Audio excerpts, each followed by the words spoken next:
Hello বন্ধুরা, আসসালামু আলাইকুম। তো আজকে হ্যাপি নিউ ইয়ার, 1 জানুয়ারি 2026। তো আজকে আমরা পাবলিক রিয়াকশনে চলে এসেছি, পাবলিকের মাঝে একটা ভিডিও করতে। তো দেখেন, আজকে হ্যাপি নিউ ইয়ার, তবু আমরা প্রবাসী ভাই, আমাদের কোনো হ্যাপি নিউ ইয়ার নাই। আমরা প্রবাসী সব কামের রাস্তাতে দাঁড়িয়ে আছি। তো আসেন একটা দাদাকে আমরা জিজ্ঞাসা করি, দাদা আজকে হ্যাপি নিউ ইয়ার, তবু আজকে কেন কামে আসেনি? আসসালাম। তো 1 জানুয়ারি হ্যাপি নিউ ইয়ার, তো আজকে এখানে দাঁড়িয়ে থাকার কারণটা কি?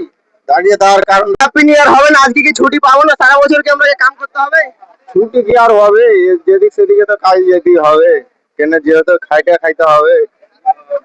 তো দাদার প্রশ্ন হচ্ছে, আমরা গরিব মানুষ, আমাদের কোনো ছুটি নাই। আমরা 2026-এ 1 জানুয়ারি মানানোর আমাদের কোনো ইচ্ছাটাই মরে গেছে, গরিব মানুষ প্রবাসী হয়ে। তো আসেন আরো আমরা পিছন দিকে যাই, আরো অনেক সব লোক আছে, লোকের দৃশ্যটা একবার দেখে নেন, আমাদের চারিদিকে মহলটা।